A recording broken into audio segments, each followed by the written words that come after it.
Good morning 11th class student. बेटा last time हमने different types of vectors को पढ़ा और उसमें से जो हम लास्ट डिस्कस कर रहे थे वो यूनिट वेक्टर। और यूनिट वेक्टर की आपने बोला था कैसे आप यूनिट वेक्टर को रिप्रेजेंट करेंगे। तो बेसिकली फिजिक्स में जो आप फ्रेम लेते हैं, है ना, कोऑर्डिनेट एक्सिस का जो सेट लेते हैं, और कोऑर्डिनेट एक्सिस को जनरली आप तीन axis, x axis, y axis, z axis, and जहाँ से वो शुरू होती हैं उसको ओरिजिन बोलते हैं, है ना। तो एक्स एक्सिस का यूनिट वेक्टर को आपने आई बोला था, और जे एक्सिस के यूनिट वेक्टर, वाई एक्सिस के यूनिट वेक्टर को जे बोला था, और के एक्सिस के यूनिट वेक्टर को आपने जेड एक्सिस के यूनिट वेक्टर को आपने के बोला था। तो जनरली जब भी आप एक्स वाई जेड की बात करेंगे तो यूनिट वेक्टर आएगा आई जे के, है ना।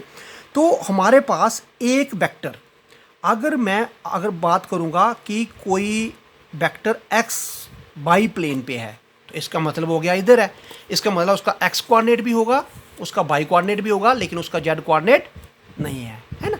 तो मान के चलो मैं इधर बात करूँगा और मैं बात कर लेता हूँ फोर्स की, है ना, एक वेक्टर क्वांटिटी है। तो मुझे फोर्स को एक्स वाई प्लेन पे लिखना होगा, तो मैं क्या लिखूँगा, मान के चलिए कि एक्स एक्सिस की तरफ जो फोर्स लग रही है उसे मैं एफ एक्स कर देता हूँ और यूनिट वेक्टर आई, और वाई एक्सिस पे जो फोर्स लग रही है उसे मैं एफ वाई कर देता हूँ, यूनिट वेक्टर ये। अगर आपको एक्स वाई प्लेन नहीं भी हो, सिर्फ ये कंपोनेंट हो, तो इससे भी आपको आइडिया हो जाता है कि आप किस प्लेन की बात कर रहे हैं। ऐसे ही मान के चलिए मुझे वाई जेड प्लेन की बात कर रहा हूँ और कोई फोर्स लग रही है वाई जेड प्लेन पर, तो मुझे उसको कैसे फुल फॉर्म, उसका वेक्टर फॉर्म कैसे लिखा जाता है उसको, तो इट मीन्स एक कंपोनेंट y बनेगा, अंडरस्टूड है कि y का यूनिट वेक्टर j होता है, और दूसरा हमारे पास z, और z का यूनिट वेक्टर k होता है ना। ऐसे कोई चीज़ हमारे पास प्लेन पे नहीं है, कोई चीज़ हमारे पास स्पेस में है, स्पेस का मतलब होगा तीनों कोऑर्डिनेट। उस केस में अगर आप उस चीज़ को लिखना होगा तो हमारा x कंपोनेंट भी लिखा जाएगा, हमारे पास y कंपोनेंट भी होगा, हमारे पास z कंपोनेंट भी होगा, है ना। तो ये हमारे पास how a vector is represented in 2 dimensionally means over a plane, 3 dimensional means over a space. तो ऐसे अब क्वेश्चन ये राइज होता है कि इस किसी भी वेक्टर का अगर जर्नल हम बात करें, तो जर्नल जो है, एक वेक्टर को मैं ए ले लेता हूँ, है ना, और उसके कंपोनेंट, अब अगर मैं एक्स वाई जेड नहीं लिखना, A1 A2 A3 लिख सकता हूँ, लेकिन चलिए ए एक्स यूनिट वेक्टर, ए वाई यूनिट वेक्टर, और ए जेड यूनिट वेक्टर के। तो ये एक वेक्टर है। मैं अगर क्या बोलता हूँ, फाइंड इट्स यूनिट वेक्टर, तो मुझे इसका यूनिट वेक्टर निकालना है, जिसका मतलब हो गया कि मुझे ए कैप फाइंड करनी है ना। अब देखो कैसे किसी वेक्टर का यूनिट वेक्टर निकाला जाता है। यूनिट वेक्टर किसी वेक्टर का किसके इक्वल होगा, है ना, वो ratio of vector whose unit vector is to be find out divide by mod of the same vector, है ना। ये एक फार्मूला बन जाएगा। किसी भी चीज़ के ऊपर जब आप मॉड लगाएंगे, तो मॉड का मतलब हो गया सिर्फ मैग्नीट्यूड ले रहे हैं उसका, है ना। तो मैग्नीट्यूड कैसे लिया जाएगा, आप अंडर रूट, है ना, तो हर एक कंपोनेंट का स्क्वायर कर देना। जहाँ पहला कंपोनेंट क्या है ए एक्स, तो ए एक्स का स्क्वायर, दूसरा कंपोनेंट क्या है ए वाई, तो ए वाई का स्क्वायर, तीसरा कंपोनेंट क्या है ए जेड, तो ए जेड का स्क्वायर। इस तरीके से आप किस चीज़ की मान निकालते हैं। फॉर एग्जाम्पल मैं एक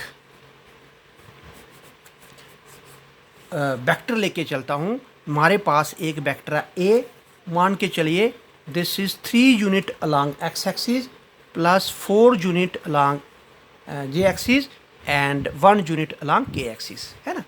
तो मुझे क्या करना है, मुझे ए का यूनिट वेक्टर निकालना है।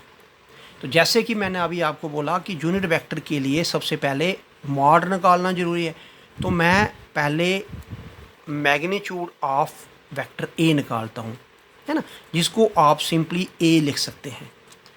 कभी भी एक वेक्टर के ऊपर अगर आपने एरो भी दिया है और मॉड भी दिया है, और मैड समझो कि कैंसिल हो गए, हम सिर्फ मैग्नीट्यूड की बात कर रहे हैं। अब ये दोनों हटा सकते हैं ए, और उसे कैसे निकालेंगे, पहला कंपोनेंट का स्क्वायर, तो पहला कंपोनेंट 3 है, आप सिर्फ 3 का स्क्वायर करें।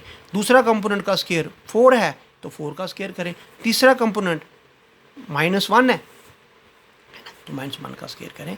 जब आप इसे निकालेंगे 3 का स्क्वायर 9 प्लस 4 का स्क्वायर 16 प्लस 1, ठीक है।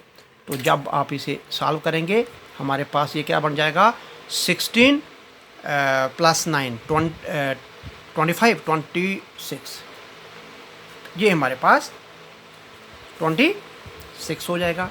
अब हमें निकालना है यूनिट वेक्टर ए, तो ये देखिए क्या बन जाएगा। अब क्या इसका फार्मूला है, वेक्टर अपॉन इट्स मॉड।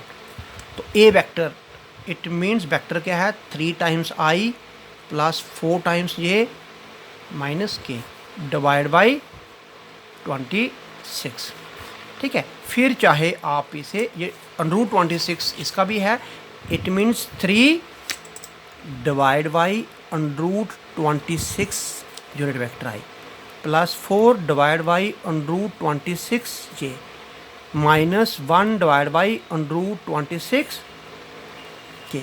तो ऐसे आप एक वेक्टर का यूनिट वेक्टर निकाल सकते हैं।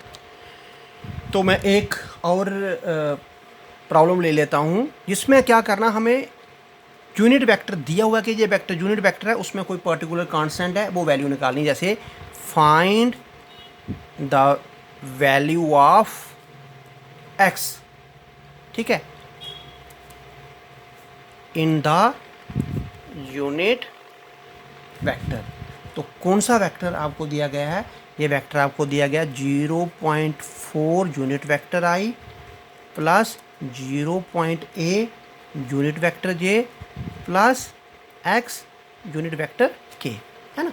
तो आपको ये जो एक वेक्टर दिया गया है, ये क्या है, ये एक यूनिट वेक्टर है।